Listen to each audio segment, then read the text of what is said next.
L'histoire commence avec un jeune homme disant au garçon qu'il se cache depuis si longtemps, mais qu'il a enfin trouvé sa maison. Et dans ce monde post-apocalyptique, il n'existe pas de société civilisée. C'est la loi de la jungle, et il demande s'il comprend. La fille dit qu'elle n'est qu'une femme faible, qu'elle ne peut compter que sur le plus fort, et lui demande de ne pas lui en vouloir. Une voix demande ce qu'il fera jusqu'à ce que le plasma gicle. Air de glace 28 semaines plus tôt, la nature humaine elle-même est figée dans cette glace. Quelqu'un marche, un vieil homme sur le point d'être gelé, puis une autre personne marche avec des vêtements préparés contre le froid. Le garçon enlève son capuchon et soupire, disant qu'il semble que cet endroit n'ait pas encore été exploré et pense que la nourriture et le carburant, qui étaient autrefois faciles à obtenir, sont devenus extrêmement précieux et dit que la glace y est assez mince. Ça devrait être sûr. L'endroit commence à trembler. Le garçon a l'air effrayé, se demandant si c'est un tremblement de terre. Ce monde gelé est comme si Dieu leur disait que la civilisation humaine est aussi fragile que la glace, vulnérable même à un simple souffle. Il commence à tomber et pense qu'il perdra la vie à ce rythme et de ne pas casser. Le garçon essaie de planter son épée dans la glace pour s'arrêter, mais il ne peut pas du tout jusqu'à ce qu'il tombe et dit heureusement qu'il y avait la neige en dessous. Si ça avait été de la glace, il serait lui-même devenu du jambon et a demandé comment dit ce vieil adage. C'est échappé à une grande catastrophe, et il doit en être ainsi. Ce qui est le plus alarmant dans ce monde gelé, c'est une créature appelée peau blanche, dévorant les humains, et il y en a une juste devant lui. Le garçon demande s'il a de la chance. Il commence à courir, pensant que cette chance n'en valait pas la peine. La peau blanche continue de courir vers lui. Le garçon pense que c'est une catastrophe jusqu'à ce qu'un morceau de glace pointu tombe, frappant la tête de la créature et la perçant, la tuant. Le garçon demande si les stalactites sont tombées à cause de tout le bruit et dit que de toute façon, cela lui a sauvé la vie jusqu'à ce qu'il lève les yeux et dise « ce n'est pas bon ».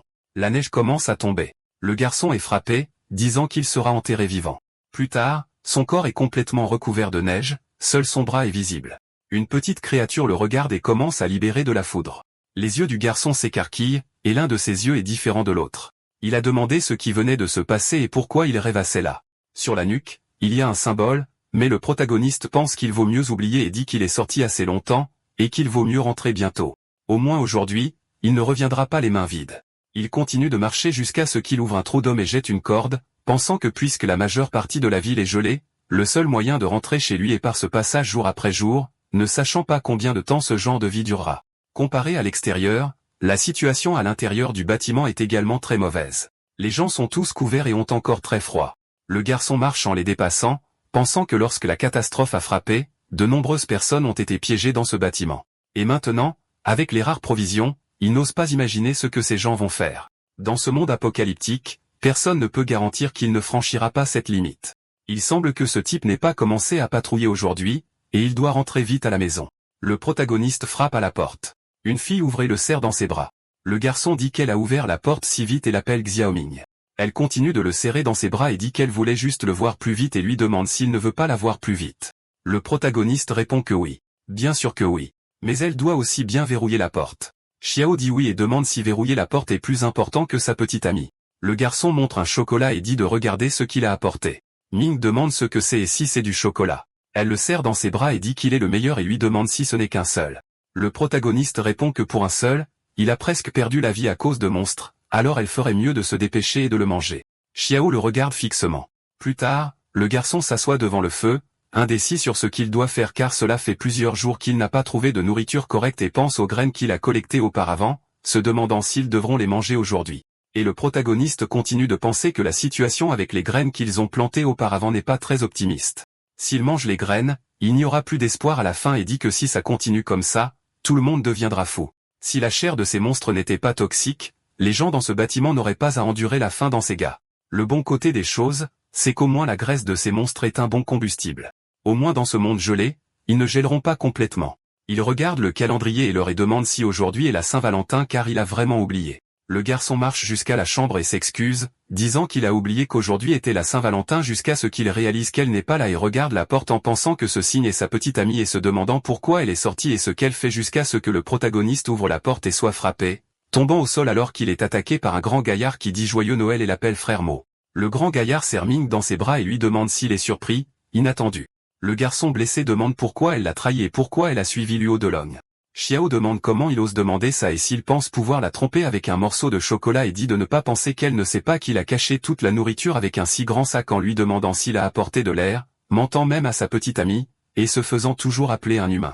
Luo claque un morceau d'équipement sur le sol et dit qu'en tant que compagnon, il est désolé pour lui et qu'il peut lui donner un avertissement. Il n'existe pas de société civilisée dans ce monde post-apocalyptique. C'est la loi de la jungle, et demande s'il a compris, disant qu'il ne peut même pas subvenir aux besoins de sa propre femme et quelle femme supplierait de le suivre, et dit que les faibles ont deux choix, soit dépendre des forts, soit se faire dévorer par les faibles et lui dit de remettre la nourriture. Le protagoniste blessé demande où il y a de la nourriture. Dallon dit qu'il semble qu'il refuse de dépendre des forts, donc il ne peut qu'être dévoré par les faibles. Mo demande ce qu'il va faire jusqu'à ce qu'il soit frappé à la jambe, puis au visage, puis au bras. Tous les hommes là-bas commencent à le battre sans s'arrêter, et l'un des hommes de main dit qu'ils ont fouillé toute la maison et n'ont trouvé que du maïs pourri. Luo dit que les faibles sont aussi de la viande.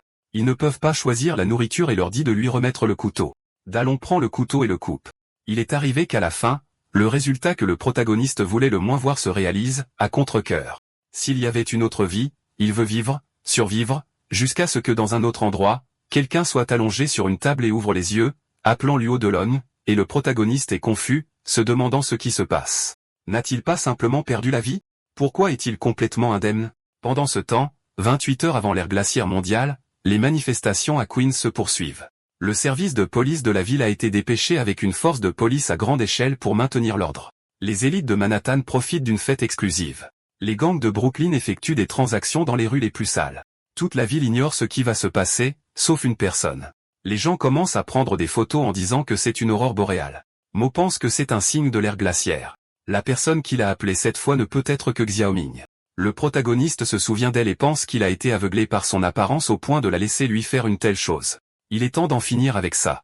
Il répond au téléphone, et Xiaoming lui demande s'il fait encore des heures supplémentaires et s'il a vu l'aurore boréale, disant que c'est si beau, et lui demande s'il peut lui prêter de l'argent puisque ses cartes de crédit semblent au maximum. Mo dit que c'est fini entre eux et de ne plus jamais l'appeler. Ming est confuse, demandant ce qui ne va pas chez lui et pourquoi si soudainement. Le protagoniste raccroche et supprime son contact, pensant que puisqu'il y a une seconde chance, les femmes comme elles qui l'ont entendu gèleront jusqu'à la fin de la prochaine ère glaciaire. Dans le quartier de Brooklyn, Mo pense que c'est une seconde chance, et cette fois, il doit bien se préparer. Dans la vie passée, non, il devrait dire dans le cycle précédent, dans les 24 heures précédant l'ère glaciaire, la température baissera progressivement jusqu'au point de congélation. À partir de maintenant, il reste moins de 28 heures avant que le monde ne gèle.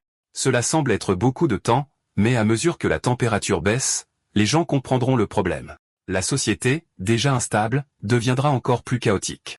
Donc, le temps qu'il lui reste pour rassembler des provisions n'est que d'une heure. En plus des fournitures courantes et de l'environnement initial chaotique, ils ont également besoin de quelque chose pour se protéger comme des armes. Une voiture de patrouille s'approche, et l'officier dit à son partenaire à côté de lui qu'il sent que ce type est suspect. Errant encore dans la rue si tard, l'officier dit de le suivre parce qu'il va montrer quelques tours. L'officier lui dit de s'arrêter là et de ne pas bouger. La police lui ordonne de lever les mains, suspect de vol trouvé sur la 4e avenue, et demande ce qu'il a dans ses mains. Le protagoniste pense que ce quartier a été agité ces derniers temps. Ils l'ont pris pour un voleur et dit que c'est un téléphone portable dans ses mains. Il regarde l'heure, pensant qu'il n'a pas de temps à perdre avec ces deux-là. Avec de la chance, ils le relâcheront immédiatement après l'inspection. L'officier lui dit de se souvenir de ce point et de ne pas s'approcher imprudemment, demandant s'il a compris et ce qu'il a dans son sac, lui disant de le sortir. Mo enlève le sac et dit qu'il est un travailleur. Il ouvre le sac et l'officier panique, disant que c'est une arme. Puis l'officier tire. La balle vient vers lui, et le protagoniste pense que ce n'est pas bon. Et dans une seconde chance, une chance de continuer à vivre, il se demande si cela va se terminer là parce qu'il veut vivre. Ses yeux s'écarquillent, et une aura incroyablement puissante se libère autour de son corps. Mo se demande ce qui se passe et s'il peut clairement voir les balles, et si le temps ralentit et pense qu'il peut l'esquiver, cela ne semble pas être une illusion. Le protagoniste l'appelle un idiot et pense à lui-même qu'il est un contribuable et se demande s'il va vraiment tirer sur un contribuable et pense qu'il n'a pas de temps à perdre avec quelqu'un d'aussi stupide que lui. La balle tombe au sol. Mo bouge rapidement et assène un coup de poing à son visage. L'officier blond est blessé et jeté au sol. L'officier plus âgé tremble de peur à la vue de son partenaire gravement blessé et demande ce qui se passe, ce qu'il lui a fait, et ce qu'il est. Le protagoniste le regarde fixement et répond qu'il ne sait pas. L'officier plus âgé signale par radio que le suspect s'est échappé, arme de police perdue, répétant que le suspect s'est échappé, arme de police perdue, disant qu'aujourd'hui était vraiment incroyable. Mo bouge rapidement en ouvrant la porte et en entrant dans sa maison, profondément ébranlé par ce qui vient de se passer, se demandant si c'était vraiment réel et comment lui-même pourrait faire une telle chose et pense qu'il devrait réessayer. Mo se tient devant le miroir, pointe son arme et tire, et écarquille les yeux en voyant son reflet la bloquer et pense qu'il l'a attrapée comme il l'imaginait et se demande s'il a acquis des super pouvoirs. Il pense que lorsqu'il a vérifié auparavant, il n'y avait pas encore de seau de glace et se demande pourquoi il y a de la glace sur son corps et si cela pourrait être quelque chose comme un mouvement à grande vitesse comme un jet supersonique. Puisqu'il semble que ce super pouvoir soit lié à la vitesse, bien que ce ne soit pas une capacité particulièrement spéciale puisqu'il avait déjà prévu le jour de l'apocalypse, cette capacité pourrait lui permettre d'avoir une longueur d'avance plus rapidement. Puis il entend un bruit et se demande qui pourrait lui rendre visite si tard. Il ouvre la porte et se rend compte que c'est la propriétaire. Elle demande si c'était le bruit de coups de feu. Mo répond que c'était la télécommande est cassée, et s'excuse. La propriétaire dit que le marché voisin a été cambriolé une fois. La sécurité là-bas n'est pas très bonne, mais tout va bien. Le protagoniste la remercie pour le conseil et dit qu'elle est très gentille. La propriétaire lui dit que les jeunes doivent encore prendre soin de leur santé et ne pas faire trop d'heures supplémentaires. Mo ferme la porte et pense que maintenant, revenons à la question, comment résoudre le problème des provisions, et d'attendre puisqu'elle vient de mentionner le marché voisin, tout devrait être là. Il est temps de faire des réserves. Plus tard dans le marché, la caméra se déplace autour du magasin, et le protagoniste regarde ce qu'il faut acheter, se déplaçant rapidement. Mais la commis ne remarque même pas parce qu'elle a sommeil jusqu'à ce qu'une machine à côté de son ordinateur commence à cracher beaucoup de papier. La commis est confuse, demandant ce qui se passe, et si quelqu'un vient d'acheter quelque chose, et sur le papier, il est également écrit pour elle de lui pardonner. Ne pas avoir peur, rentrer vite à la maison, et rester en sécurité. La commis trouve le message étrange et dit que d'abord il y a eu un vol, et maintenant se fout. Un homme s'approche avec une arme, la pointe sur sa tête, et la commis dit qu'elle a été vraiment malchanceuse ces derniers temps. Le bandit dit que c'est un vol et qu'elle doit remettre l'argent et se dépêcher. Quelqu'un observe de loin. Le bandit avec l'arme dégainée sent soudainement le verre gelé et demande pourquoi il fait si froid soudainement. Son partenaire lui dit de regarder la porte, et c'est un monstre, terriblement effrayant et énorme. Le bandit panique, demandant quel genre de monstre c'est. Il tire et réalise que le monstre reste indemne. La créature étend sa main, en attrape un et le décapite, du plasma éclabousse, et la commis saisit son téléphone et commence à prendre des photos du monstre dévorant les bandits. Les policiers dans leur poste regardent le téléphone, et l'officier plus âgé demande si c'est l'un de ces livestreams que les jeunes aiment. Le garde répond qu'ils ont été assez populaires récemment, mais ce qu'il regarde est une courte vidéo. L'officier plus âgé demande ce qui se passe et si le programme est terminé. Le garde a demandé si cela ne ressemble pas à un message d'urgence du gouvernement et dit que l'alarme s'est déclenchée. L'officier plus âgé dit, il semble que quelque chose s'est passé. Une voix dit, ceci est le département de la sécurité et de la logistique pour les sans-abri. Le protagoniste pense que ça commence, et la voix continue d'annoncer que la ville connaît une vague de froid pour des raisons inexplicables et que les citoyens doivent fermer les portes et les fenêtres, se tenir chaud et ne pas sortir. La vague de froid arrive, les premiers à souffrir, Brooklyn, 1h0 et 9 secondes. Au bâtiment 58 dans le nouveau quartier, un appartement commun, il est annoncé aux citoyens de faire attention. Ceci est le département de la sécurité intérieure et de la logistique. L'officier plus âgé demande pourquoi le département de la sécurité intérieure et de la logistique s'impliquerait et dit que cela doit être quelque chose de très grave. Le garde dit que ça ne devrait pas être quelque chose de trop gros. Le temps a été très étrange ces derniers temps. Il est toujours annoncé aux citoyens de ne pas paniquer. Mo se prépare et pense que cette fois, il n'y aura pas de problème. L'annonce continue qu'en raison de la forte vague de froid, ils doivent fermer les portes et les fenêtres, rester à l'intérieur et se tenir au chaud. Ailleurs, les hommes de main battent un garçon et Luo, en fumant, demande s'il ne va toujours pas parler. Le garçon répond qu'il ne sait vraiment pas. Dallon demande s'il ne sait pas. Luo montre une photo du garçon couché avec une femme et demande ce que c'est, et s'il a osé droguer la fille du boss. Le garçon répond qu'il ne savait vraiment pas à l'époque. Dallon dit de laisser tomber, et que quelqu'un comme lui doit prier fort pour qu'au moins Dieu ait pitié. La main du garçon est tendue, et Luo la coupe avec un couteau, puis compte combien de doigts il a tranché. Le subordonné demande ce qu'ils vont faire de ce type. Dallon répond que pour le péché de luxure, la faim est par le feu. Cet appartement minable a une chaudière, alors jetez-le simplement dans la chaudière. Les voyous le mettent dans un sac et le jettent dedans. Celui à capuche dit que la chaudière a l'air vraiment vieille et demande s'il pense qu'elle explosera s'ils mettent un corps à l'intérieur. Son partenaire lui dit d'arrêter de dire des bêtises. Luo les attend toujours. Le garçon à capuche dit que quelque chose ne va pas jusqu'à ce qu'une explosion se produise, et il est projeté loin. Son partenaire le traite de malchanceux. Ailleurs, une perceuse est utilisée par le protagoniste, et il parle d'une structure pour la culture des plantes, enfin terminée, et pense qu'avec les fournitures actuelles, même s'il ne sort pas, il peut tenir un bon moment, mais ce n'est toujours pas suffisant. Les fournitures finissent par s'épuiser. L'autosuffisance durable est la clé. Son plan est de construire une salle de survie parfaite et autosuffisante. Le phénomène de gel se produit déjà depuis près d'une heure. Il doit se dépêcher et se demande si ce n'est pas le bon moment pour accélérer et pense que le temps c'est la vie. Puis quelqu'un frappe à la porte, et Mo se demande qui pourrait frapper à cette heure. Il ouvre la porte et se demande pourquoi la sensation de l'ouvrir est si familière. Le vieil homme dit « Désolé de le déranger ». Le protagoniste s'interroge sur la sécurité et ce qui se passe et demande quel est le problème. Le vieil homme répond que la diffusion vient de dire que la température extérieure a chuté soudainement, mais le chauffage est cassé, et ils craignent que les gens ne le remarquent pas pendant la nuit. Ils sont donc venus avertir tout le monde juste pour être sûr.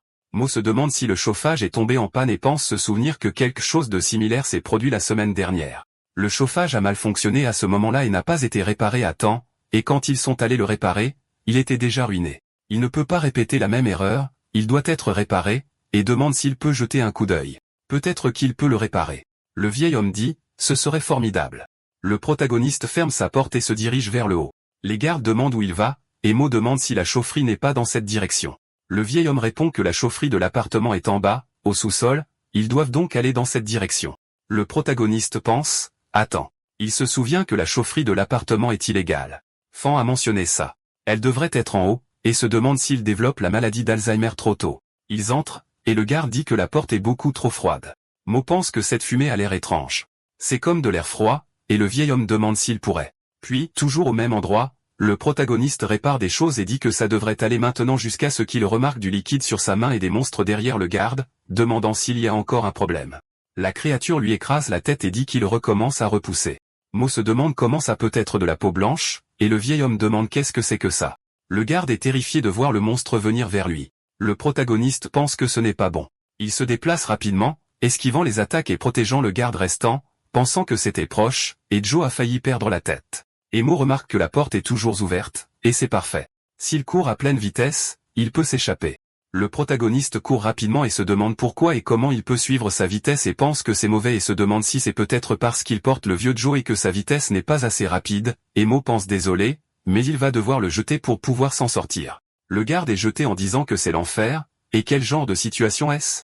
Joe tombe dehors. Le protagoniste regarde sur le côté, et le monstre détruit tout autour. Mo soupire en observant la bête et dit qu'il semble que ce soit lié au vieil homme et se demande pourquoi cela s'est produit car il a besoin de le comprendre. Et il commence à récapituler d'abord. Quand il tenait le vieil homme, Whiteskin a réussi à le rattraper. Tout à l'heure, sans le vieux Joe, sa vitesse était supérieure à celle de Whiteskin, et il se demande s'il pourrait y avoir une condition limitant sa capacité. Le monstre essaie d'attaquer, mais le protagoniste esquive rapidement, pensant que ce qui peut être confirmé, c'est que cette condition n'a rien à voir avec Whiteskin, donc elle doit être liée au vieil homme. Quand il a jeté Joe, un phénomène s'est produit. Une énergie similaire est apparue en lui lorsque sa capacité s'est activée, et il se demande s'il existe un lien entre eux. Des pierres flottent. Mo pense qu'il comprend. Dans la vie précédente, les humains ont affronté la peau blanche sans aucune chance de survie, c'est pourquoi chaque fois qu'il en voyait un, il ne pensait qu'à courir. Mais maintenant, c'est différent. Tant que son hypothèse est correcte, celui qui était autrefois une proie peut aussi devenir un chasseur. Le protagoniste ramasse une pierre, commence à libérer du pouvoir, fixe son ennemi, et jette la pierre dessus, creusant un énorme trou à travers son corps, et Mo pense que comme il l'imaginait, son hypothèse était juste. Sa capacité ne peut affecter que les cibles contaminées par l'énergie. Tant qu'ils sont contaminés par l'énergie, il peut les accélérer. Avec l'accélération, l'énergie cinétique des objets augmentera. Même une petite pierre, accélérée à un certain point, a la puissance d'un canon électromagnétique. Du liquide tombe au sol et commence à dégouliner du corps du protagoniste, et il se demande si c'est du plasma bleu. Qu'est-ce qui se passe là-bas? De plus en plus de liquide coule de son corps jusqu'à ce qu'il s'effondre sur le sol se sentant extrêmement froid. Le vieil homme l'appelle l'un et lui dit de se réveiller et d'ouvrir les yeux. Mo pense, Dieu merci, il va bien. Des voix l'exhortent à se réveiller et à ne pas s'endormir. Le vieil homme demande comment ça se passe dehors. La femme répond que le vent est trop fort. Ils ne peuvent pas aller à l'hôpital comme ça, et une autre personne dit que la porte principale est gelée, incapable de résister au blizzard. Joe dit de trouver quelque chose pour bloquer le vent d'abord. Sinon, ils vont mourir de froid et d'aller à la salle de sécurité et d'allumer le chauffage.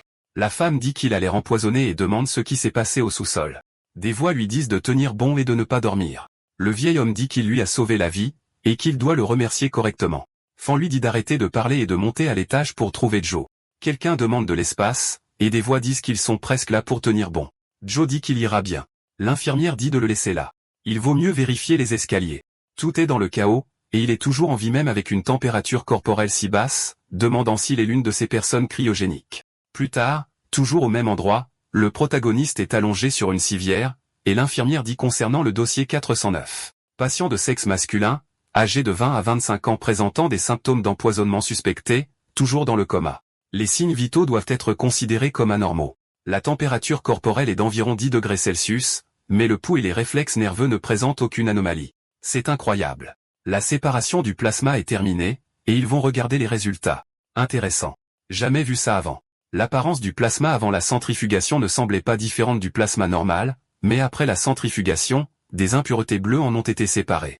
L'analyse de l'échantillon de plasma prendra un certain temps, continuons d'observer les caractéristiques superficielles du patient. Si vous ne regardez pas attentivement, vous pourriez le confondre avec une veine, mais si vous regardez attentivement, c'est comme une sorte de réaction allergique. Puis Mo ouvre les yeux, et l'infirmière demande s'il est réveillé, et le protagoniste se demande ce qui lui arrive. L'infirmière dit qu'elle lui suggère de ne pas se promener comme un poulet sans tête en ce moment. Lynn demande qui elle est. Elle allume une cigarette et répond qu'elle n'est qu'un médecin sans licence. Pour certaines raisons, elle ne peut pas révéler son nom. Mais il peut l'appeler Dr Joe et dit, maintenant elle verra. Demandant comment il s'est retrouvé comme ça, Mo se demande ce qu'elle veut dire. Le médecin dit, honnêtement, elle n'a jamais vu de symptômes comme les siens auparavant et a demandé ce qui s'est passé au sous-sol, disant qu'elle s'intéresse beaucoup à lui maintenant. Brooklyn.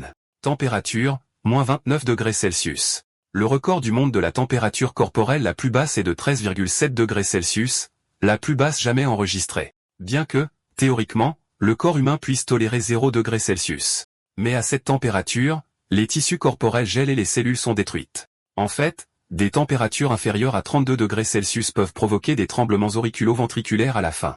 C'est ce qu'on appelle l'hypothermie.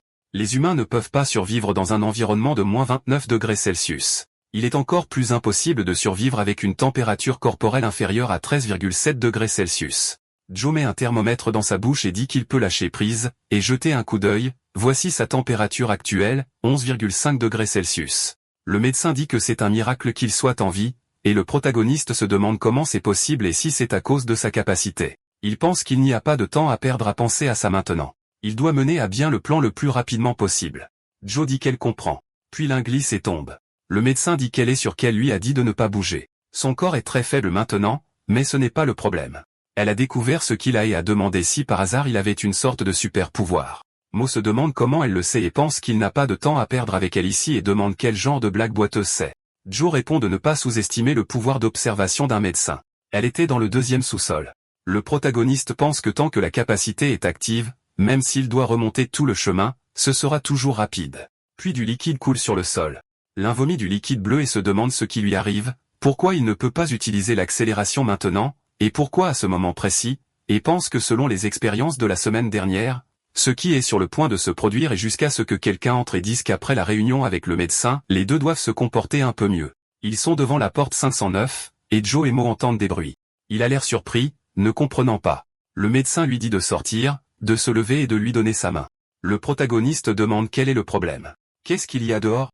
Joe dit de s'allonger. L'un veut savoir pourquoi tout d'un coup, et le médecin dit plus de questions. Écoute juste. S'il veut survivre, il doit faire ce qu'elle dit. Attends là, ferme les yeux, et ne bouge pas quoi qu'il arrive, et demande s'il comprend. Zou ouvre la porte, et Luo entre, s'excusant pour le dérangement. Le médecin demande ce qu'il veut. Dallon demande si ça va. Pourrait-il entrer pour discuter un peu?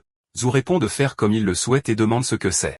Luo répond qu'il a entendu dire que le résident 409 reçoit un traitement ici et a quelque chose à lui demander. Mo reconnaît la voix. Zou dit, malheureusement, la personne qu'il recherche a perdu la vie à cause d'un empoisonnement. Dallon dit que c'est dommage. Et le protagoniste se demande, n'était-il pas complètement gelé avant d'apparaître là-bas la semaine dernière dans le cycle précédent et pense pourquoi maintenant? S'il pouvait utiliser l'accélération maintenant, il pourrait éliminer ce type lui-même.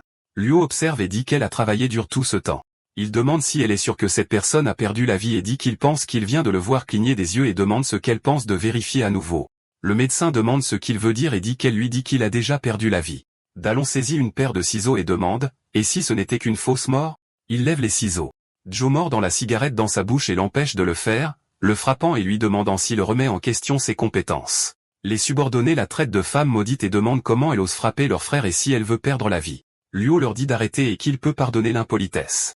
Il allume son briquet et allume sa cigarette, disant qu'elle a sauvé tellement de frères dans la rue et demande comment il peut la rembourser. Dallon dit que c'était de sa faute et lui demande de ne pas être en colère. Il va à son oreille et dit qu'il espère qu'elle n'oublie pas non plus qu'il prend soin d'elle et de cette clinique sale et misérable et qu'elle devrait donner une réponse à ce sujet bientôt pour y réfléchir. Le médecin dit que c'est beaucoup de bêtises, et maintenant il peut se lever puisqu'il est parti, et elle pense qu'il a beaucoup de questions à poser. Le protagoniste pense exactement. Luo de la semaine dernière avait au moins une raison de l'éliminer et se demande pourquoi diable ce type veut le tuer dès qu'il le voit et pourquoi cette femme veut le protéger. Mais avant toute chose, il demande où sont ses vêtements. Joe demande s'il est sérieux que ce sera sa première question. Brooklyn, moins 40 degrés Celsius. Les voyous disent que, honnêtement, quand ils étaient plus jeunes et qu'ils voyaient leur père s'occuper du four, ils sentaient qu'ils ne pouvaient pas être des perdants comme lui pour le reste de leur vie, mais maintenant ils voient leur père comme un grand homme. Son partenaire demande si c'est juste le temps d'être traqué dehors et dit que la température reviendra à la normale. Pas besoin de se lamenter sur son papa. Dallon demande s'il pense que tout ira mieux dans quelques jours. Les messages du gouvernement étaient diffusés toutes les 20 minutes. Maintenant, même Internet s'est arrêté. C'est comme si le gouvernement avait abandonné. Cette vague de froid soudaine doit être la punition de Dieu pour l'humanité. Joe demande pourquoi Dieu ne punit pas les pécheurs comme lui. Luo répond qu'il ne fait que gérer cet appartement et demande s'il ne pense pas que l'ordre qu'il a créé est harmonieux. Le garde dit que l'ordre signifie forcer tout le monde à sortir et à obtenir des fournitures pour les lui remettre, sinon ils coupent leur chauffage. Dallon a demandé si ce n'est pas bien, disant qu'il leur donne le chauffage, et il lui donne quelque chose en retour, l'ordre d'échange équivalent.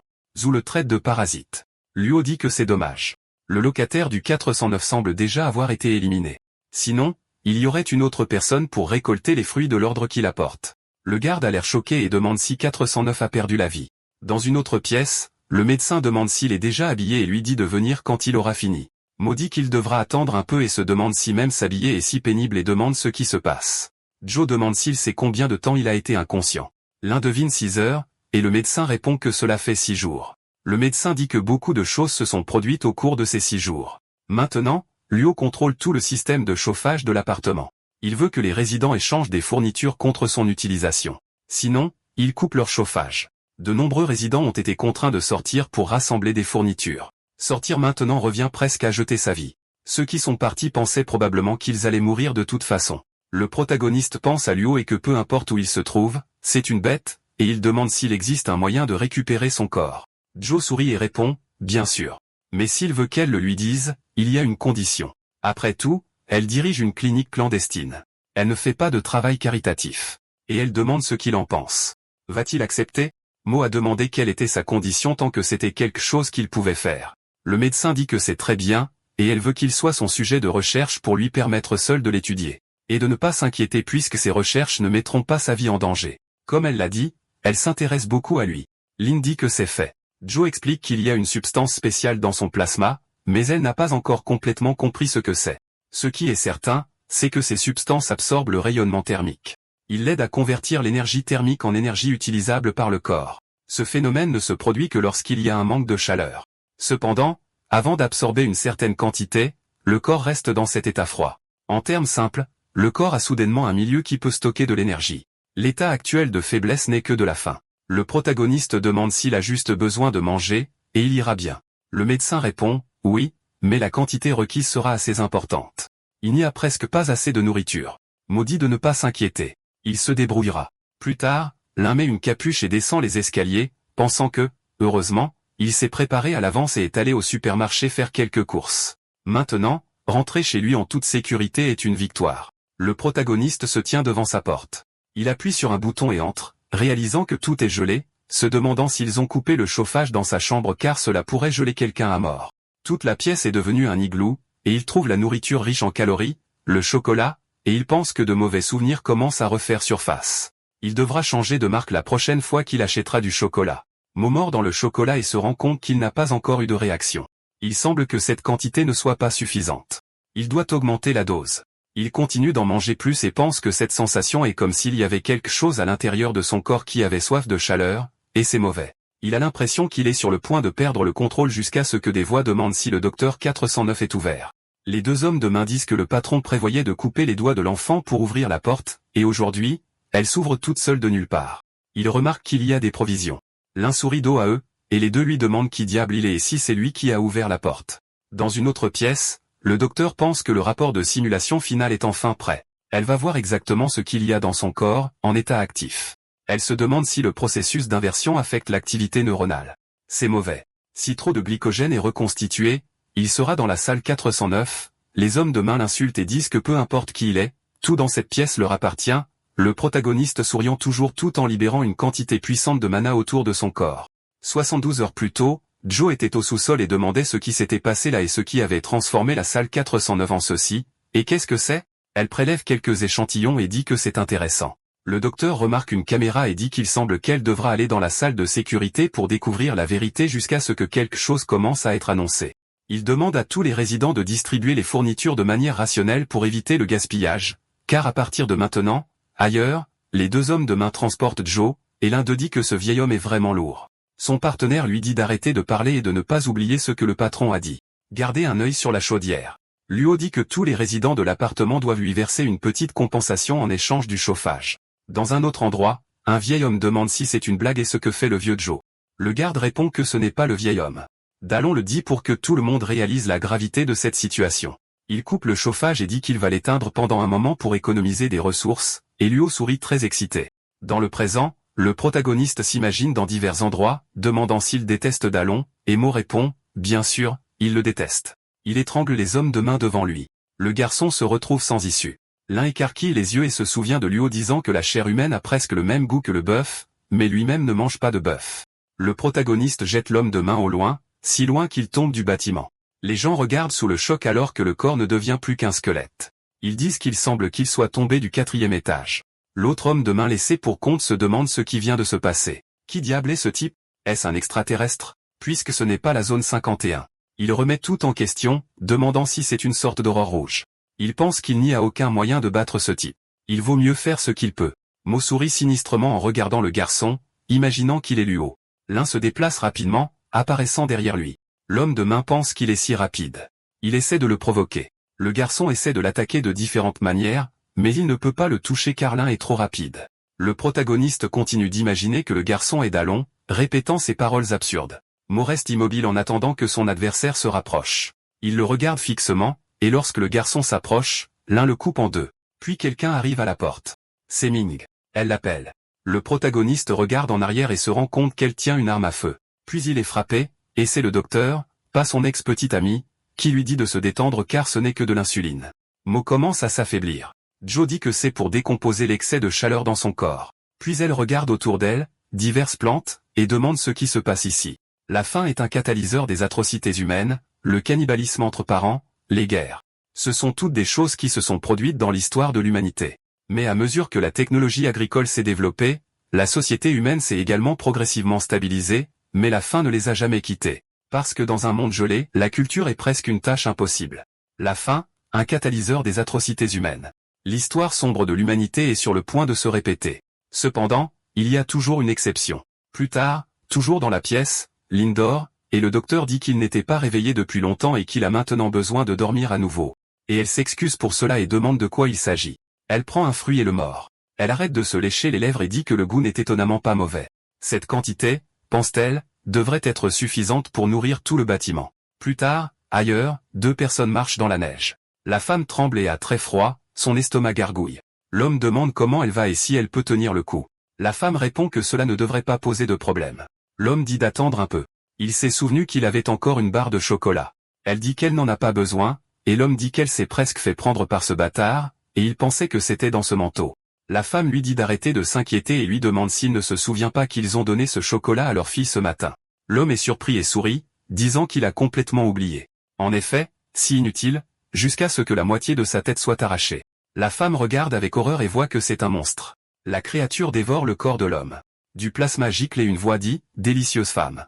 Elle demande ce que c'est, et un garçon lui dit de ne pas rester là. La femme lève les yeux et se rend compte qu'il est au sommet du bâtiment, l'appelant à venir là et à courir si elle veut vivre. La femme commence à courir pendant que le monstre continue de la poursuivre. Elle regarde en arrière jusqu'à ce qu'elle soit poussée et tombe au sol. La créature se rapproche de plus en plus et la femme est terrifiée. Le garçon allume un briquet, met le feu à quelque chose et le jette vers le monstre, provoquant une explosion. Des étincelles se dispersent. La créature dit qu'il fait chaud, et elle déteste ça. La femme regarde en arrière et pense que cette chose ne semble pas les suivre. Elle trouve un ascenseur. Génial. Elle est en sécurité. Jusqu'à ce qu'elle remarque quelque chose et réalise que le monstre se rapproche. Alors elle panique et appuie sur le bouton de l'ascenseur à plusieurs reprises. Le monstre l'appelle et continue de se rapprocher, et la femme essaie toujours d'ouvrir l'ascenseur. Le garçon lui dit de fermer les yeux. La femme ne comprend pas jusqu'à ce qu'une lumière soit émise. La créature parle de la lumière vive et de la façon dont elle la déteste. Le garçon lève la main en faisant un symbole et sourit alors qu'il commence à jouer de la guitare en produisant un bruit très fort. Le monstre dit qu'il déteste le rock et que c'est de la camelote. La femme s'appelle Dorothy Perez, et son rêve d'enfance était de devenir médecin. Après avoir grandi, elle est finalement devenue infirmière, puis elle a rencontré Matt. Les deux ont échangé des regards, et ainsi de suite. Puis ils se sont mariés, Maggie est née et ils ont emménagé dans un nouvel appartement. Et puis c'est quelque chose que seuls lui et elle savent, qu'il s'agisse du monde qui gèle soudainement, de bandits envahissant l'appartement ou de monstres. Après avoir traversé tant de choses, que se passe-t-il maintenant?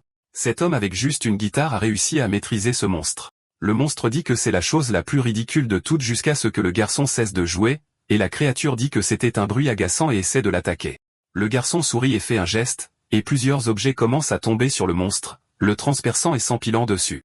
La main de la créature tremble de douleur. Dorothy demande si c'est fini et dit que c'est enfin fini.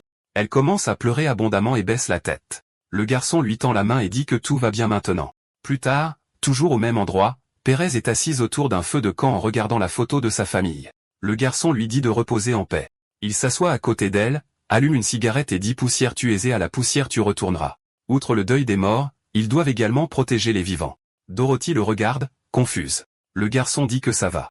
Pas d'inquiétude. Il va dire quelque chose. Pérez se présente. Le garçon dit qu'on peut l'appeler Corbin. Dorothy le remercie, et Corbin dit que ce n'est rien. Pérez demande s'il va aussi sortir pour chercher des provisions. Corbin répond que sa situation est un peu compliquée, et d'attendre une seconde, qu'il lui montre. Il est venu de Seattle à la recherche d'un ami, mais dès qu'il est arrivé ici, il a été piégé par la vague de froid. Il lui montre une photo et dit « Voici son ami, celui qui porte le chapeau. Ils ont joué ensemble dans un groupe au lycée. » Dorothy dit « Attends. On dirait le gars qui habite au 409. » Puis le bâtiment commence à trembler, et Corbin demande ce qui se passe. Tout autour tremble, et Corbin demande ce que sont ces choses. Des créatures terrifiantes approchent, et il y en a beaucoup. Pérez dit que ce n'est pas bon. Cette direction est l'appartement. Pendant ce temps, à l'intérieur, le protagoniste se réveille et trouve une femme devant lui se demandant quand il s'est évanoui à nouveau et pensant qu'il y a le corps d'une femme devant lui. Mo, confus, se demande ce qui se passe. Jo est distraite jusqu'à ce qu'elle remarque qu'il s'est réveillé et dit qu'elle l'a déjà mis sur lui. Lynn se demande ce qu'elle lui a mis et demande ce qui se passe. Le médecin répond que ce n'est rien. Elle vient de placer une mesure de sécurité sur lui. Le protagoniste pense à la sécurité et se demande si c'est comme ce collier. Les colliers sont parmi les plus anciens ornements du monde. Leur signification change toujours. Dans le passé, ils étaient un symbole d'esclavage représentant le contrôle et la propriété, mais maintenant ils peuvent aussi être des jouets pour adultes. Le médecin dit de ne pas s'inquiéter. Ce qu'il y a autour de son cou n'est certainement pas assez fin. Mo pense qu'il n'aurait pas pensé à ces choses si elle ne l'avait pas mentionné et dit que la condition à laquelle il a consenti était de devenir son sujet de recherche. Jo dit qu'il est en effet un sujet de recherche, et ce collier n'est qu'un outil de surveillance spécial, et lui demande s'il se souvient de ce qu'elle a dit sur les choses à l'intérieur de son corps, disant qu'elle lui a dit qu'elle l'aide à absorber la chaleur et à la stocker. À en juger par son apparence, il y a maintenant plus que cette fonction. Ce collier a été spécialement conçu pour prouver son hypothèse. Lorsque le taux de sucre dans son plasma devient trop élevé, cela activera un autre état de cette chose. Le collier passera du bleu au rouge lorsque le taux de sucre est trop élevé. Lynn demande de quoi elle parle et ce que signifie cet autre état. Le médecin demande s'il se souvient de ce qui s'est passé il y a 20 minutes. Le protagoniste s'interroge sur 20 minutes et dit qu'il ne se souvient pas. Jo dit de ne pas s'inquiéter. C'est bon s'il ne se souvient pas. Elle est là pour découvrir ce qui se passe. Après tout, cela fait partie de la recherche. Mo pense qu'il a toujours l'impression que cette femme a un certain contrôle sur lui. Il veut vraiment savoir ce qui se passe. Une fois qu'il le saura, il aura certainement l'avantage. Le médecin appuie sur un bouton qui le choque. L'un regarde de côté et se demande ce que c'est, si c'est du glucose, et pense, attends. Cette concentration est vraiment. Jo commente une si grande réaction et dit qu'ils enregistreront les données d'abord. Le protagoniste se demande ce qu'elle lui a fait. Le docteur dit qu'elle a presque oublié. Le corps de Mo reprend les marques rouges, et il demande ce qu'elle prépare. Jo lui montre une plante. L'un la regarde et se demande si c'est une plante, et ses yeux commencent à changer. Dans la pièce, le vent commence à souffler fort tandis que du mana est libéré. Le protagoniste dit qu'elle a osé le tromper, et c'est intéressant. Une personne identique à Mo est invoquée. Il s'approche de la plante, en les dépassant, et demande s'il peut le voir. Lynn est confus et demande ce qu'il se passe. Son jumeau dit qu'ils se sont retrouvés. Le protagoniste demande si c'est bien lui et dit qu'il croit qu'il hallucine. Le jumeau dit qu'elle ne peut plus l'entendre maintenant. Mo demande sans réaction, en disant qu'elle ne peut pas l'entendre, et demande si c'est son œuvre. Le jumeau sourit et répond que d'une certaine manière, oui, mais pas complètement. L'un demande ce qu'il entend par pas complètement et qui il est et pourquoi il lui ressemble exactement. Le jumeau répond que pour être précis, c'étaient les deux ensemble, après tout seul. Il ne serait pas capable d'atteindre ce niveau. Maintenant, quant à savoir qui il est lui-même, peut-être que cela l'aidera à se souvenir de quelque chose. Le protagoniste a l'air surpris. Le jumeau révèle ses vrais yeux avec des éclairs bleus autour d'eux et demande si maintenant il peut se souvenir de quelque chose. Mo se souvient de la créature d'avant et dit qu'il vient de ce moment. La créature répond, oui. La marque est sur le dos de l'un, et la créature se transforme en son vrai corps et dit que les pouvoirs et la capacité de ressusciter qu'il a été tous grâce à elle-même. La créature se transforme également en d'autres personnes et dit qu'ils s'entendront bien. Le Bureau de la Sécurité Nationale et de la Logistique, une branche de l'Agence de Sécurité Nationale, également connue sous le nom de NSLB ou Agence Nationale de la Logistique, est l'un des rares départements du pays à pouvoir fonctionner de manière indépendante même après l'effondrement des autres agences gouvernementales. L'Agence nationale de la logistique possède sa propre unité médicale, des unités administratives et même des unités militaires. L'Agence nationale de la logistique peut être considérée comme la dernière garantie de civilisation dans le monde après l'effondrement du gouvernement. Une voix demande si le réseau n'a pas été restauré. La femme à lunettes dit qu'on lui a posé cette question pour la 28e fois au cours des 2 derniers jours. Barbara râle, et la femme à lunettes dit que le département de l'information dit que c'est un problème matériel, mais ils n'ont pas pu joindre le département d'ingénierie. Elle sait comment les choses se passent dehors. Une grande partie des données et des informations sont toujours utilisées de la manière la plus primitive. Barbara dit que ça va. Elle comprend. C'est Barbara Ripley, Agence nationale de la logistique, département de biochimie, chef de niveau 4. Elle dit qu'à vrai dire, il se renvoie juste la balle et demande si le rapport est complet. Son partenaire répond presque. Barbara dit que c'est assez bien et de lui envoyer d'abord. Le partenaire demande qu'en est-il du reste. Ripley demande si elle est stupide et dit que ce chauve ne le lira pas sérieusement de toute façon. Une voix dit que la situation est urgente maintenant. Barbara pense qu'on y retourne. Le chauve dit que ce n'est pas le moment de se disputer sur ces choses. D'abord, le climat change, puis les cyberattaques. Les méthodes de communication actuelles sont complètement inutilisables. C'est Frank Cordic, Agence nationale de la logistique, département des décisions stratégiques, ministre de niveau 2. Il dit aussi que les agents de première ligne sont hors de contact depuis 48 heures, sans parler de ces agents qui n'ont même pas été correctement activés. Ils ont des problèmes et doivent agir. La guerre ne change jamais, et leurs soldats, jusqu'à ce qu'ils soient interrompus par Barbara qui le frappe à l'aine, qui dit aussi de ne pas s'inquiéter des questions politiques en ce moment, Agence nationale de la logistique, salle d'observation des échantillons du laboratoire de défense biochimique. Ripley demande ce qu'il en pense maintenant et s'il comprend pourquoi elle est anxieuse. Il regarde sous le choc, et Barbara dit que cela a été trouvé près des bunkers. Le monstre marche, en disant qu'ils sont des coquilles. Green dit que selon les observations, cette créature a muté à partir d'humain. Ripley dit de regarder de plus près la chose autour de son cou, Frank observe. Barbara dit que cette personne vient du département des opérations sur le terrain. Cordic demande ce qu'il se passe ici. Ripley répond que c'est probablement arrivé avant que le réseau ne tombe en panne. Un signal d'un agent disparu a été détecté peu de temps avant que le réseau ne tombe en panne, apparaissant non loin du bunker. Mais lorsque le département de la sécurité l'a trouvé, il ne montrait aucun signe de vie. Sur la base des données avant l'interruption du réseau, ils peuvent confirmer qu'il était l'agent activé, nom de code Silverhammer. Cependant, 24 heures plus tard, le corps a muté, se transformant en ce qu'ils voient maintenant. Green dit qu'ils ont également obtenu des informations de la CIA avant que le réseau ne tombe en panne, confirmant que cette créature était surveillée avant la vague de froid et d'autres événements anormaux connexes. Barbara dit que ces images proviennent du même supermarché. Ces deux-là sont les premiers monstres, ceux qu'ils appellent temporairement des coquilles et le premier psychique qu'ils appellent temporairement numéro 0. Ailleurs, le protagoniste se demande ce qu'il se passe maintenant et pense qu'il y a une seconde, c'était un insecte. Mais maintenant, devant lui, il s'est transformé en une belle fille. La créature est nue et s'approche de lui, en disant que les humains deviennent timides quand ils voient le sexe opposé nu. Mo se demande si c'est une illusion et pense que l'environnement autour est comme si le temps lui-même était figé. La créature sous la forme d'une femme dit qu'il pourrait le voir de cette façon. Lynn demande si elle peut entendre ce qu'il pense. La créature répond, bien sûr, et que maintenant ils sont fusionnés. Le protagoniste dit que son explication est assez étrange. La créature dit qu'il peut la voir maintenant parce que cette femme lui a injecté suffisamment de sucre pour activer la conscience, et il doit avoir réalisé maintenant que le soi qu'il voit n'est qu'une illusion dans son esprit. Mo dit que le docteur a dit que la substance à l'intérieur de lui-même est elle et demande si l'autre état signifie qu'il a été activé. La créature dit que, à proprement parler, c'est son plasma, et c'est cette partie qui lui donne les capacités. Lynn demande pourquoi elle parasite son corps. La créature répond qu'il est vraiment curieux et qu'ils sont différents des humains. Ils ne font pas partie de cette dimension. Le protagoniste pose des questions sur le fait de ne pas faire partie de cette dimension. La créature répond qu'ils doivent parasiter les corps des natifs de diverses dimensions pour acquérir la capacité de comprendre cette dimension. Mo demande ce que c'est et si c'est une romance à 2 balles. La créature explique que leur race n'a pas ce que les humains appellent des noms car ils peuvent se définir eux-mêmes. Leur compréhension du temps est moins pertinente pour eux parce que pour eux, le temps n'est pas linéaire et ils voyagent à travers différentes dimensions depuis leur naissance. C'est leur capacité, mais aussi leurs restrictions. Ils ne peuvent pas interférer avec la matière d'une dimension par eux-mêmes. Ils ne peuvent pas parasiter des êtres intelligents d'autres dimensions pour utiliser leur corps et briser les chaînes des dimensions, et ça doit être dur à comprendre pour les humains.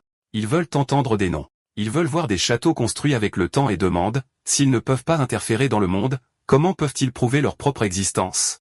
L'un demande si c'est de la philosophie existentialiste et dit que d'après ce qu'elle dit, elle a l'air bien seule. La créature le fixe et demande s'il a pitié d'elle et si c'est ce que les humains appellent de l'empathie, et dit que choisir les humains comme enveloppe semble avoir été le bon choix. Son expression est très mignonne, mais elle doit lui annoncer une mauvaise nouvelle. À partir du moment où ils ont fusionné, il est devenu une cible pour les enveloppes. Ailleurs, le monstre bouge, regarde autour de lui et dit que l'odeur ici est celle de la nourriture et de l'ennemi. Il se dirige vers l'appartement. Pendant ce temps, toujours à l'intérieur de la pièce, le protagoniste demande ce qu'elle entend par enveloppe. La créature répond qu'il le découvrira assez tôt, et s'il a besoin de quoi que ce soit, il peut la chercher puisqu'il sait quoi faire. Elle disparaît, et cette aura rouge disparaît aussi. Ailleurs, du verre se brise sur le sol. Une tête est décapitée. Une femme s'enfuit désespérément. Beaucoup de gens sont massacrés. D'autres courent. Un garçon court vers la sortie et se rend compte qu'elle est verrouillée, demandant comment la porte s'est verrouillée toute seule dans un moment comme celui-ci. Les monstres se rapprochent de plus en plus et l'attaquent. Les bêtes s'en prennent aux autres personnes encore en vie qui demandent ce que sont ces choses. Joe est ligoté et se demande si ces choses sont comme ce monstre et s'ils aspirent du plasma et pense qu'il semble qu'ils ne l'ont toujours pas remarqué et qu'il a besoin d'un moyen de s'échapper. Il sera difficile de casser cette corde sans outil, et ce pilier n'a pas de bord tranchant. On dirait qu'il va devoir recourir à ses vieilles astuces de sa jeunesse. Le vieil homme tire son doigt et le disloque, parvenant à libérer sa main de la corde et pense qu'il est bon qu'il ait ses vieilles blessures de sa jeunesse. Ils ont tendance à se disloquer facilement maintenant. Bien qu'il ne l'ait toujours pas remarqué, il doit trouver un autre moyen. Mais dans cette situation, il ne peut pas partir les mains vides. Il doit atteindre la salle de sécurité car il y a des armes dans le coffre-fort. Heureusement, ces voyous stupides n'ont pas réalisé que c'était un casier d'armes jusqu'à ce qu'ils tombent sur un monstre devant lui et disent « c'est de la merde ». Mince. Dans une autre pièce, Joe dit que, comme elle le pensait, ces plantes répondent à son influence, capables de croître rapidement en peu de temps. Le protagoniste demande si elle peut annuler cette merde maintenant. Le docteur répond que même si elle le peut, il ne pourra pas utiliser cette capacité pendant de longues périodes. Sinon, il finira par être affaibli, et elle a déjà collecté la plupart des données dont elle avait besoin. Mo lui dit de se dépêcher et d'aider à l'annuler. Puis un grand bruit se fait entendre, et Joe demande quel était ce bruit. Ils entendent quelqu'un essayer de défoncer la porte, et le docteur demande ce qui se passe, et Lynn pense que ce n'est pas possible. Un monstre se téléporte là, et le protagoniste se demande si c'est une peau blanche. La créature d'avant répond que c'est une enveloppe. Mo est surpris et demande pourquoi elle est toujours là. La créature met sa main sur sa bouche et dit que ce n'est pas le moment de penser à ça, et s'il n'agit pas bientôt, cette femme perdra la vie. L'un demande pourquoi toutes les femmes autour de lui sont si pénibles. Il prend le docteur dans ses bras, pensant désolé et excusez-moi. Le protagoniste se déplace rapidement et jette la créature au loin. Il s'accroche pour ne pas tomber et demande si elle va bien et pense que même elle peut faire cette expression. Joe dit que c'est vraiment amusant de vivre sa capacité de près comme ça. Il regarde le monstre à côté d'eux, et le docteur demande ce que c'est. Maudit peau blanche, enveloppe, il ne sait pas, mais c'est définitivement dangereux. Il l'appelle et dit de le laisser s'occuper de cette chose. Joe dit que même s'il le sait déjà, elle veut quand même lui rappeler de ne pas abuser de ses capacités. L'un répond, bien sûr. Au fait, il voulait dire que même si son approche est un peu maladroite, à en juger par les résultats, elle l'a vraiment beaucoup aidé, et il la remercie. Le docteur s'énerve et demande pourquoi il soulève ça maintenant. Le protagoniste dit qu'après qu'il se soit occupé de ses petites affaires, il ne manquera pas de la remercier correctement. Les monstres se déplacent rapidement en l'encerclant, et Mo se demande si c'est une action collective des peaux blanches et pense que s'occuper d'un seul, ça va, mais tant d'entre eux pourraient le faire retomber dans un état affaibli. Joe demande ce qui ne va pas puisqu'elle était impatiente de voir comment il la remercierait. L'un répond qu'elle devra peut-être attendre un peu plus longtemps.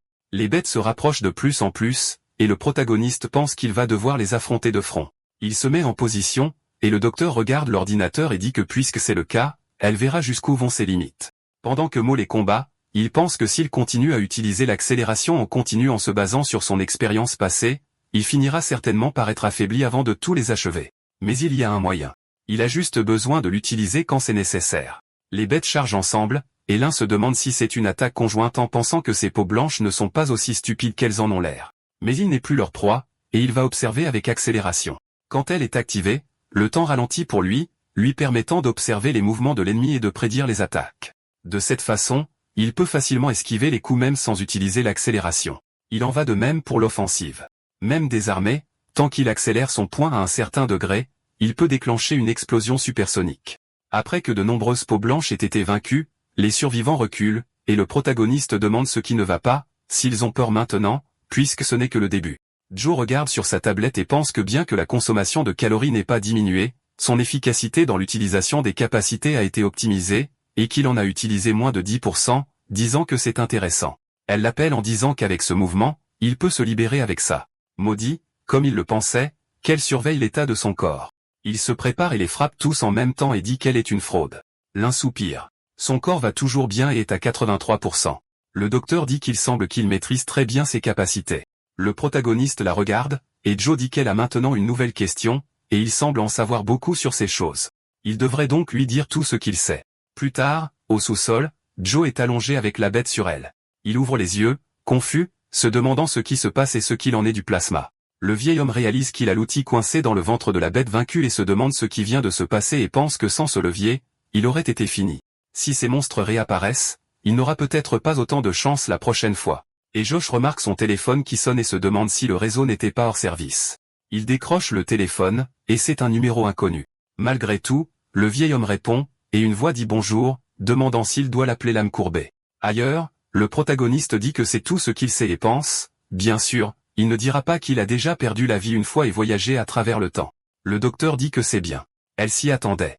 Et s'il a fini de parler, elle l'appelle pour l'aider avec la fermeture éclair. Elle dit aussi que c'est une combinaison de protection environnementale dangereuse, une tenue de protection spéciale de son ancien emploi, encore juste un prototype, donc elle a quelques problèmes. Mo l'aide avec la fermeture éclair et demande pourquoi elle a soudainement commencé à se changer. Joe lui dit de jeter un coup d'œil au plafond. Les peaux blanches ont fini par envahir les canards. Ce faisant, ils ont dû endommager le système de ventilation et demandent s'il n'a pas senti la température de la pièce baisser. Elle regarde sur le côté, et tous deux sont surpris de voir un enfant. Lynn dit qu'il pense que c'est son voisin. L'enfant s'enfuit, et le protagoniste dit d'attendre tandis que le docteur dit que c'est pour ça qu'elle déteste les enfants. Mo écarquille les yeux. L'enfant traverse le couloir rempli de plasma et pointe son doigt, montrant les personnes vaincues, et Lynn se demande pourquoi ils ont des blessures par balle. L'enfant monte les escaliers, et avec les yeux pleins de larmes, le protagoniste dit que c'est dangereux là-bas, et il réalise que c'est le vieux Josh qui a été abattu et pense que dans sa vie passée, c'est lui qui a pris l'initiative de partager de la nourriture avec les autres, et il a aussi été tué par les peaux blanches. Mo s'approche de lui, le touche, et dit, au final, les bonnes personnes ne parviennent jamais à avoir une fin heureuse. Le vieil homme bouge. Lynn est surprise et demande ce qui se passe. Josh dit qu'il n'a pas encore perdu la vie, et de plus, il lui en doit une. L'enfant touche la main du docteur et demande si elle est docteur, disant que sa mère lui a dit que les docteurs portent des vêtements avec une croix rouge, et il y en a une juste là sur sa tenue et demande si c'est le cas. Peut-elle aider l'oncle Josh? Joe répond qu'elle fera une exception aujourd'hui et ne facturera rien et demande ce qui lui est arrivé pour finir comme ça. Le vieil homme répond que c'est une longue histoire. Après avoir quitté la chaufferie, son plan était de se diriger vers la salle de sécurité, mais le premier étage était plein de monstres, alors il a fini par monter les escaliers de secours. Il a trouvé d'autres survivants en chemin, et comme les monstres n'arrêtaient pas d'arriver, sa seule option était de continuer à monter. C'est alors que Luo s'est approché avec son arme et a commencé à tirer sur les gens, laissant les monstres aspirer leur plasma. Josh l'a maudit et lui a demandé ce qu'il faisait. DeLong a répondu qu'il utilisait évidemment la chair faible pour gagner du temps pour lui-même, et Luo a continué à tirer sur les gens en disant que les forts au-dessus des faibles, Dieu a établi ses règles quand il a créé le monde. Ensuite, Dallon est allé tirer sur l'enfant, mais Josh s'est interposé, prenant la balle, et après cela, ce bâtard a continué à grimper, le laissant la blesser jusqu'à la fin. Dans le présent, le docteur l'analyse et dit, heureusement, la balle n'a touché aucun point vital, seulement qu'il a perdu beaucoup de plasma, donc il doit se rendre dans un endroit sûr. Le protagoniste dit le nom de Luo et s'éloigne, et le vieil homme demande où il va. Mo regarde en arrière avec une intention meurtrière. Pendant ce temps, Dallon tire sur les gens, et il le supplie d'attendre puisqu'ils sont humains. Luo s'en fiche. Il continue juste à tirer et à les appeler chair faible, et c'est tellement bon. Des corps partout. Ça devrait suffire pour ralentir ces monstres. Bien que ce soit un vieil entrepôt, ça devrait être l'endroit le plus sûr dans ce bâtiment, et il espère qu'il y a des provisions à l'intérieur. Mo s'approche de lui et dit, les voilà encore. Dallon tire et demande s'il n'était pas déjà mort. L'un se déplace rapidement, esquivant les tirs, le frappant et lui arrachant le bras. Ensuite, le protagoniste attrape son visage et le traîne jusqu'au balcon. Luo dit qu'il n'a rien fait. Le protagoniste ne demande rien et dit que pour lui, rien de tout cela n'est encore arrivé, et après être revenu, il n'a pas pris sa revanche.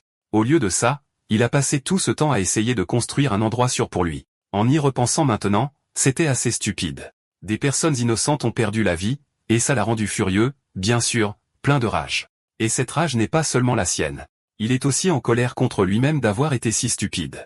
Mo l'attaque avec sa capacité et le jette d'en haut, disant que maintenant s'il déconne, il lui fera la même chose 100 fois pire parce que c'est la loi de ce monde gelé, et dedans, il n'y a aucune pitié. Ailleurs, Josh et l'enfant sont autour du feu.